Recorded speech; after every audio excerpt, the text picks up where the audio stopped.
제가 금투자 영상을 찍으려고 유튜브에 금투자를 검색해서 조회수가 많은 영상과 먼저 노출되는 영상 15편 정도 봤습니다. 그런데 제대로 아는 유튜버가 하나가 없습니다. 금 가격이 2011년도에 최고점을 찍을 때까지 왜 계속 올랐는지, 그 이후로는 왜 내렸는지, 앞으로 금 가격이 왜 계속 오를 수밖에 없는지, 금 매수 타이밍은 어떻게 잡는 건지, 금 매도 타이밍은 어떻게 잡는 건지 진짜 제대로 알고 설명하는 유튜버가 하나가 없습니다. 재테크 전문 유튜버고 TV에 나오는 전문가고 나발이고 진짜 똑바로 아는 가 없습니다. 그러니 맨날 입으로만 떠들어대고 실계좌 까보면 깡통찬 계좌밖에 안 나오지. 그런 양아치 같은 새끼들 영상 보고 감사하다고 댓글 다는 호들을 보면 참 가슴이 아프고 답답해서 이 영상을 찍습니다. 진짜 유튜버들 쥐꼬리만 지식 가지고 돈 많이 번 행사하면서 이렇게 기만해도 되는 거야? 금 가격이 앞으로 더 오를 수밖에 없는 이유와 매도 시점을 잡는 방법에 대해서 자세히 설명드리려고 합니다.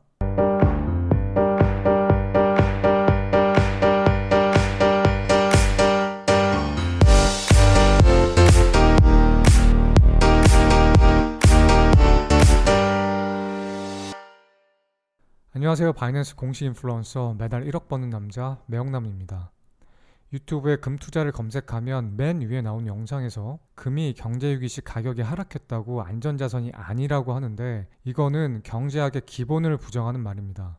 그분께서는 그에 대한 주장으로 경제위기 시 금 가격이 하락했다고 이 차트를 보여주는데 이거는 자신의 의견을 관철시키기 위해서 차트의 일부분만을 인용해서 진실을 왜곡하고 있는 것이고 금 가격 상승률과 미 증시 상승률을 비교해가면서 금 가격 상승률이 더 낮다, 그래서 주식 투자가 더 좋다고 말씀을 하시는데 이거는 시청자들을 호도하고 있는 것입니다. 제가 왜 그렇게 말씀드리냐면 대부분의 개미 투자자는 한국 주식에 투자하기 때문에 한국 주식과 비교하는 게 맞고 93%의 개미 투자자가 잘못된 종목 선정으로 주식을 통해 손해를 보기 때문에 잘못된 종목 선정 자체가 불가능한 금 투자가 낫고, 또 금은 안전자산이 아니라서 경제 위기 시 일시적으로 급락한 게 아니라 경제 위기 시 기업이나 금융권에서 필요한 현금 확보를 위해서 일시적으로 시장에 금을 내놓는 것이기 때문에 안전자산이라서 일시적으로 하락하는 겁니다.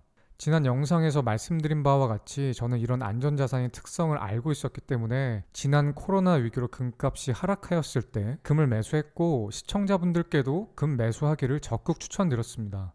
또 양적 완화로 인해서 실적도 없는 주가가 이렇게 올라가는 것은 버블이지만 양적 완화로 인해서 금 가격이 오르는 것은 수요 공급의 법칙으로 버블이 아닌 경제 법칙입니다.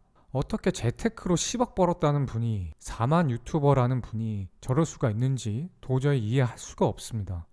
그리고 많은 분들이 지금 금 가격이 너무 고점이라서 무섭다고 하는데 금 투자는 첫째로는 투자의 개념이 아니라 현금 가치 하락에 대한 해지 수단으로 보는 것이 맞으며, 두 번째로는 금 가격은 다른 투자 상품에 비해서 전혀 고점이 아닙니다. 첫 번째 해지 수단이란 게 뭐냐면, 첫 영상이 너무 길어질까봐 제가 말씀 못 드린 제가 금 투자를 시작한 이유인데, 양적 완화로 현금 가치가 하락하고 물가가 올라가는데 은행 예적금 금리는 1% 정도밖에 안 되는 상황에서 은행에 돈을 맡긴다는 것은 매년 2%씩은 확정 손해를 보고 있다는 겁니다.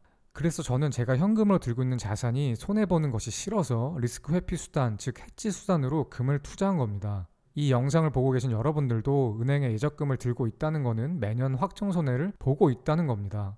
두 번째, 금 가격이 왜 고점이 아니냐면 다른 자산 시장을 보시면 됩니다. 미 증시의 경우 2008년도 서브프라임 모기지론 사태로 인한 경제 위기 이후에 S&P 500은 신고점을 갱신하여 약 5배가 올랐고 나스닥은 약 10배가 상승하였는데 금 가격은 이제야 신고점을 갱신한 상태입니다. 부동산은 말할 것도 없이 여러분들이 더 잘 아실 거라 믿습니다. 다만 여기서 한 가지 합리적인 의심을 할 수가 있죠. 2008년도 금융위기 극복을 위해서 미 연준에서 3조 5천억 달러를 세 차례 나누어 풀면서 미 증시가 2020년까지 꾸준히 상승하였는데 왜 금은 오르다가 말았느냐, 이것이죠. 그 이유는 중국과의 패권 전쟁 때문입니다. 2011년 9월에 금 가격이 1900달러까지 치솟자 중국에서 외환보유고에 달러 표시 자산 대신 금을 추가하고자 했습니다. 이는 기축통화인 달러의 가치를 약화시키고 근본이제 또는 위안화 거래를 위한 중국의 도전으로 판단하여 미국은 금 가격 상승을 세 가지 방법으로 규제했습니다. 첫째, 선물시장의 증거금 대폭 인상.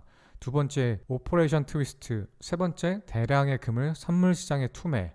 자, 첫 번째 선물 시장의 증거금이란 선물 시장에서 금을 살 때 필요한 최소 금액인데 그 금액이 올라가 금 매수를 더 어렵게 하는 방식으로 금을 규제했고, 두 번째 오퍼레이션 트위스트란 단기 국채 금리를 인상시키는 것인데 장기 국채를 매입하고 그만큼 단기 국채를 매도하여 단기 국채 가격을 떨어뜨리고 금리는 올리는 방법입니다. 이 단기 국채 금리 인상이 금의 쥐약인데, 왜냐면 금은 이자를 주지 않기 때문에 단기 금리가 올라가면 투자자들이 금에 투자를 멈추고 국채에 투자를 하게 되기 때문입니다. 그런데 지금 코로나 이슈 때문에 미국의 경제 상황으로는 단기 국채 금리를 올리기는 쉽지 않고 선물 증거금 인상 및 선물 투매는 가능성이 높진 않으나 가능하므로 우리가 지켜봐야 합니다.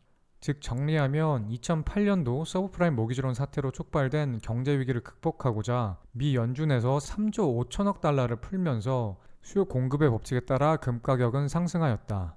그러나 중국의 금 매입으로 미국이 기축통화국의 지위가 약해질 것을 우려해 금 가격의 상승을 세 가지 방법을 통해서 막았다.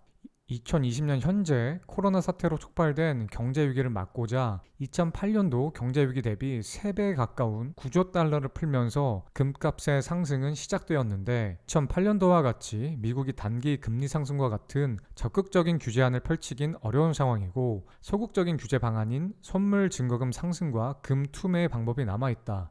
따라서 금 가격은 2008년도보다 훨씬 큰 상승이 예견되며 매도 시점은 미 연준의 양적 완화 축소, 금 선물 증거금 인상, 선물 시장의 금 대량 투매 현상 등으로 매도 시점을 잡을 수 있다. 일부 전문가들이 방송에 나와서 차트 분석을 통해 금 가격의 목표치를 제시하는데, 신고가가 갱신된 상황에 펀더멘탈 측정조차 할 수 없는 상황이기 때문에 그들이 말하는 목표가는 아무 의미가 없습니다. 그리고 장담하건대 제가 그 어떤 전문가보다 차트 분석을 통해 더 높은 수익률을 기록하고 있습니다.